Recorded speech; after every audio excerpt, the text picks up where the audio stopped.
सुगंधा और उसकी सास कांता के बीच एक अजीब सी जंग रहती थी।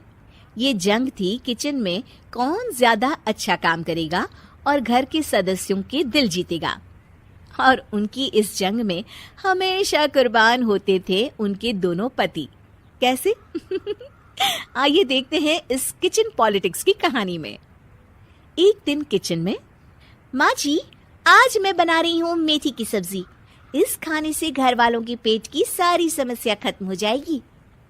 और मैं बना रही हूँ तड़के वाली छाछ, जिसे पीते ही गैस की समस्या कभी नहीं होगी। दोनों अपने अपने खाने को लेकर टेबल पर पहुंच जाती हैं।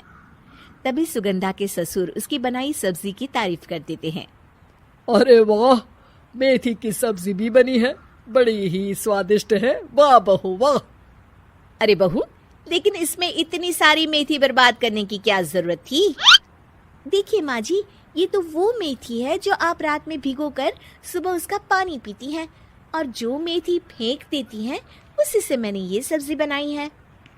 अरे वाह बहू, तुमने तो बड़ा ही समझदारी का काम किया। बस अब क्या था। कांता जी का तो मानो ये सुनकर खून ही सूख गया। वो फैसला कर लेती है कि किसी भी तरह वो अपने खाने की तारीफ लेकर ही रहेगी और सुगंधा को किचन में उसकी कमियां गिनाएगी। कांता फ्रिज खोलकर देख रही होती है और फिर सुगंधा से कहती है, अरे बहू, ये क्या, पूरा फ्रिज गंदा पड़ा है। तभी वहाँ सुगंधा का पति आ जाता है। वो सुगंधा को डांट कर कहता है, सुगंधा, तुम्हें कितनी बार कह रखा है कि वायरस फैल रहा है, साफ सफाई का पूरा ख्याल रखना है, लेकिन तुम किचन में इतनी गंदगी रखोगी तो कैसे चलेगा। सुगंधा सास की तरफ देखती है जहाँ वो मुस्कुरा रही होती है। सुगंधा समझ जाती है कि सास ने उससे बदला लेने के लिए ये सब किया है। दोनों रात के खाने की तैयारी में लग जाती हैं। दोनों ना एक दूसरे की तरफ देखती हैं और ना ही एक दूसरे से बातें करती हैं। रात को खाने की टेबल पर एक एक कर दोनों कई तरह के अलग अलग व्यंजन टेबल पर लगा देती हैं और अपने अपने पति के पास जाकर खड़ी हो जाती हैं।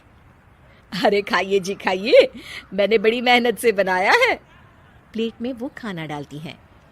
सुगंधा भी दोनों की प्लेट में खाना डालते हुए कहती है, बड़ी ही मेहनत लगी है इस खाने को बनाने में। हाँ, दोनों को ना चाहते हुए भी सारा खाना खाना पड़ता है।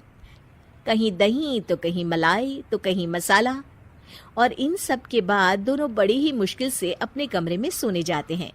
लेकिन अगली सुबह सुगंधा का पति चिल्ला रहा होता है, हाय रे, हाय मेरा तो पेट खराब हो गया। हाय माँ, बहुत दर्द हो रहा है। तो वहीं कांता के कमरे से भी कुछ ऐसी ही आवाज आने लगती है। हे भगवान, इस सास बहू की लड़ाई हमारी जान लेकर रहेगी। जाओ कोई डॉक्टर को बुला कर लाओ। डॉक्टर आते हैं। दोनों को देखकर कांता और सुगंधा से कहती हैं, देखिए, आप दोनों इन्हें खाने में हल्का ही दीजिएगा। हो सके तो रात का खाना जल्दी खाया करे और वॉक किया करे। इतना कहकर डॉक्टर वहां से चले जाते हैं। जिसके बाद एक बार फिर से दोनों बहुएं किचन में जाती हैं और खाना बनाने में लग जाती हैं।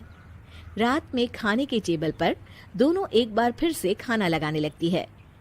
पापा जी, मैंने ये पतली मूंग की दाल की खिचड़ी के साथ ये पापड़ और पुदीने की चटनी भी बनाई है। अरे बहू, अभी अभी बेचारे पेट की बीमारी से गुजरे हैं।